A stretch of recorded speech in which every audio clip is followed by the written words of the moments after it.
Samedi 19 septembre 2020, mesdames et messieurs, bonjour. Il est 6h30 sur RTI 1 et c'est l'heure de vous informer. Le président de la République, Alassane Ouattara, a pris part hier vendredi aux obsèques du roi du Jua Blanc, Nana Agnini-Bilé II. C'était à la cour royale à Agnini-Bilé-Kro. La cérémonie a été l'occasion pour le chef de l'État de réitérer ses condoléances à la reine-mère, à la famille du défunt et à tout le royaume du Jua Blanc. Viviane Aïma. Le Jua Blanc, vêtu des couleurs rouge et noir, signe du deuil qui le frappe.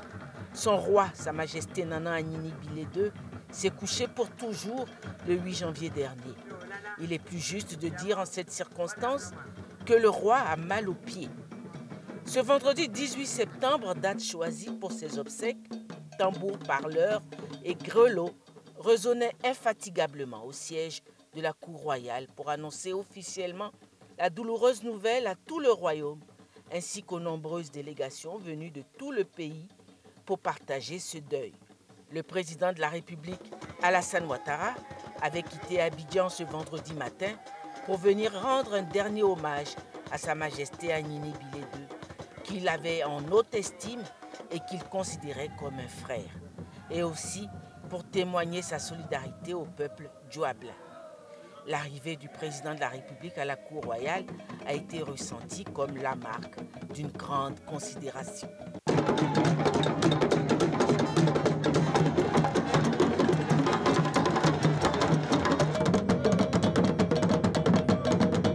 Dans les échanges de civilité, le porte-parole de la cour royale, au nom de l'ensemble des rois et chefs traditionnels de l'indénié Jua Blanc, a exprimé la reconnaissance des autorités coutumières de toute la région au président de la République, Alassane Ouattara.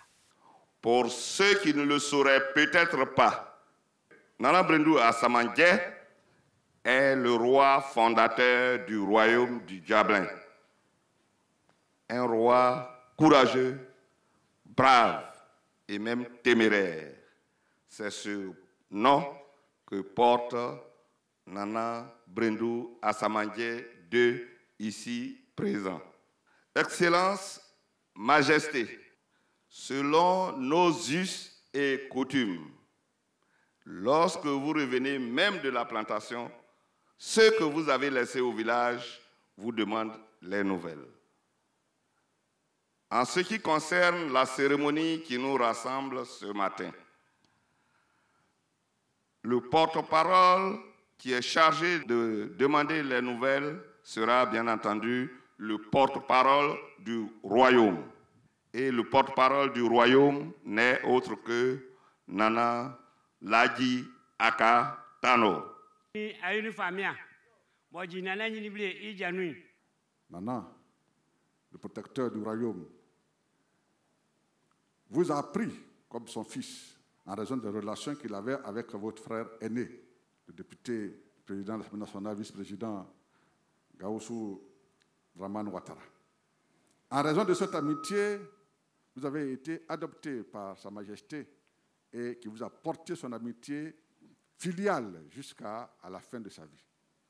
Le peuple du Jua Blanc et de l'Indénié vous traduisent leurs condoléances, vous consolent en tant que fils de l'Indénié Jua Blanc et vous demandent de vous confier à Dieu parce que la perte de votre père est la volonté de Dieu et que, avec vous et avec le royaume uni, en communion avec le peuple, vous puissiez accompagner votre père dans les conditions les plus paisibles.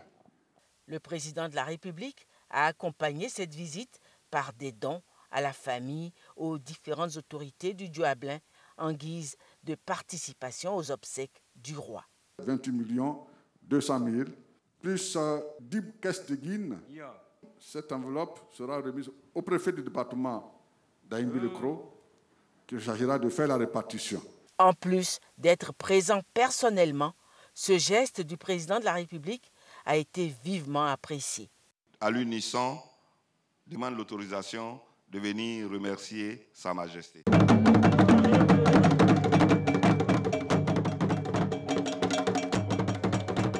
Duablin, honoré dans le deuil qui le frappe, a redit son attachement au président de la République, Alassane Ouattara.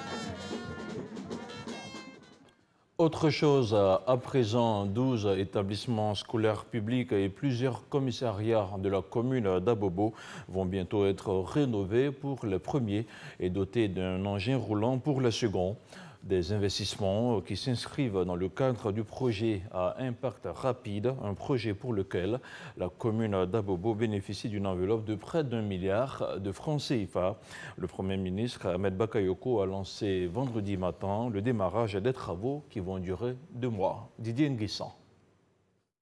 Groupes scolaires ont entouré dans la commune d'Abobo. Ce bâtiment décoiffé de 4 classes est en rénovation. Décapage du plancher, les ouvriers sont à pied d'œuvre pour livrer le bâtiment d'ici à 2 mois. Ils reçoivent la visite du Premier ministre et maire de la commune d'Abobo qui met la main à la pâte. Ahmed Bakayoko lance officiellement les travaux du projet à impact rapide qui permettra de rénover et construire à Abobo 18 nouvelles classes, 139 bureaux et toilettes et réaliser 500 mètres de clôture au bénéfice de 12 groupes scolaires. Nous, le COGES, on est de passage. Mais l'État, les biens de l'État, biens des publics, c'est pour eux. Il doit prendre soin de ça toujours. Quand tu fais pour 2000 enfants, plus que 2000 enfants, c'est Dieu qui va te bénir. C'est vraiment de forts sentiments de joie et de reconnaissance. Et avoir 12 groupes scolaires qui vont être impactés justement par ces projets, c'est une grande contribution à l'amélioration des conditions de travail et d'études des élèves de la région Abidjan 4 et de la commune d'Abobo en particulier. En plus de l'éducation, la sécurité va capter une partie de cet investissement avec la remise de 9 véhicules pick-up et 8 motos au commissariat d'Abobo. Montant total des investissements, 914 millions de francs CFA. Très vite, en 2 mois, 3 mois, les enfants pourront avoir des classes dans de meilleures conditions et étudier comme leurs camarades de toutes les autres communes de Côte d'Ivoire. Ensuite, nous allons avoir des actions dans la sécurité. Tout le monde est témoin de l'amélioration de la sécurité à Abobo. Et avec ces moyens additionnels, nous allons pouvoir encore faire mieux. En tout cas, je suis très heureux. C'est un maire comblé qui dit toute sa gratitude au président de la République. Habitat, Sogefia, PK18, Cité Concorde sont entre autres les quartiers qui vont bénéficier du projet à impact rapide. On ouvre à présent le chapitre politique de ce 6h30. Membre du PDCI RDA, Siaka Bamba n'a pas prêté serment jeudi dernier comme prévu. Selon les dernières informations, l'impétrant ne s'est pas présenté devant les juges du Conseil constitutionnel. Pourtant, Siaka Bamba, dans une correspondance, a adressé au ministre de l'Administration, du Territoire et de la Décentralisation, a exprimé sa volonté de prêter serment avant sa prise de fonction à la commission centrale de la CEI comme représentant du PDCI RDA. Rappelons qu'en août dernier, Siaka Bamba avait été désigné par son parti. Des explications de Gabriel Zani. Devant les juges du Conseil constitutionnel, la chaise de l'impétrant Siaka Bamba est vide. Siaka Bamba ne s'est pas présenté à sa prestation de serment comme convenu au Conseil constitutionnel. Pourtant, dans une correspondance datée du 16 septembre, adressée au ministre de l'Administration du Territoire et de la Décentralisation, Siaka Bamba lui exprimait sa volonté de prêter serment. Monsieur Siaka Bamba à Monsieur le ministre de l'Administration du Territoire et de la Décentralisation. Je confirme par la présente que le président Bédié, président du PDCI RDA, m'autorise de vous demander de bien vouloir, avec l'accord du président du Conseil constitutionnel, d'organiser ma prestation de serment en vue de ma prise de fonction à la commission centrale de la commission électorale indépendante. Aussitôt le courrier reçu, le ministre de l'Administration du Territoire et de la Décentralisation et le président du Conseil constitutionnel arrêtent la date du jeudi 17 septembre pour l'audience solennelle de prestation de serment. Mais jusqu'à l'heure arrêtée pour la cérémonie, point de Siaka Bamba. Les explications, elles, viendront bien plus tard.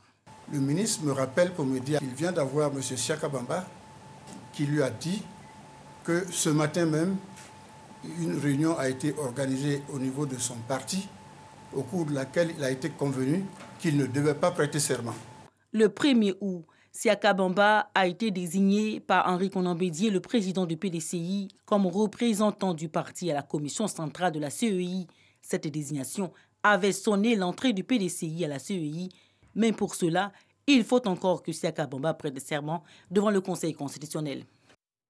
On fait à présent le point de la situation de la Covid-19 au 18 septembre 2020. Le ministère de la Santé et de l'Hygiène publique a enregistré hier vendredi 42 nouveaux cas de Covid-19 sur 1392 échantillons prélevés, soit 3% de cas positifs, 62 guéris et 0 décès.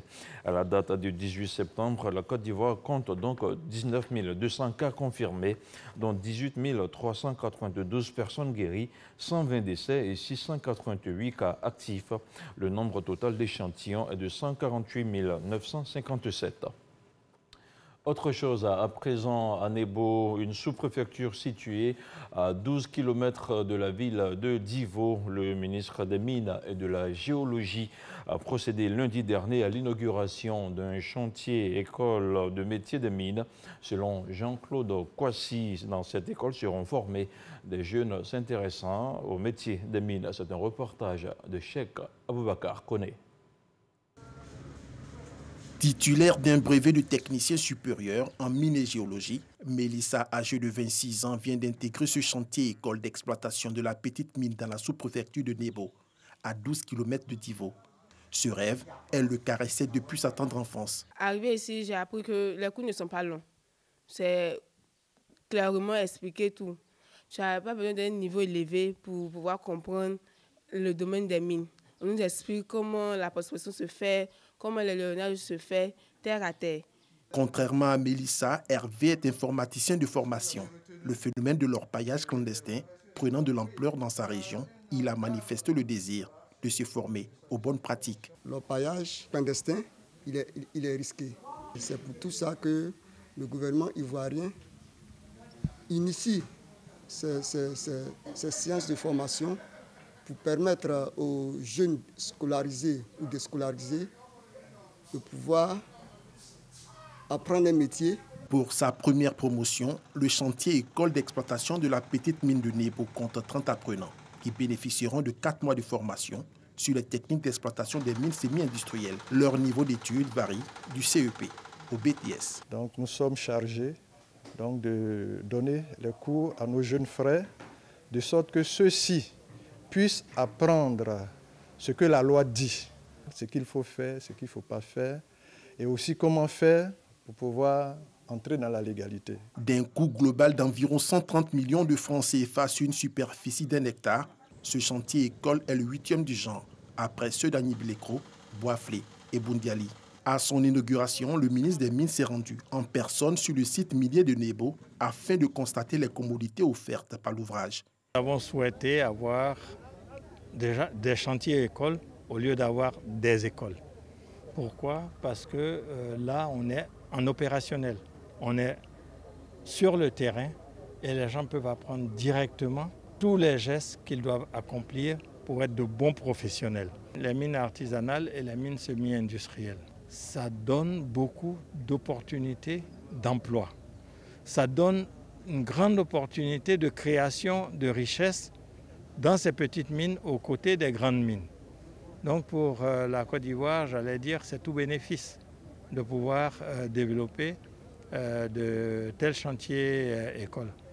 Après Nebo, 2 autres chantiers écoles dans les villes de Dabakala et Zouaounien vont être inaugurés.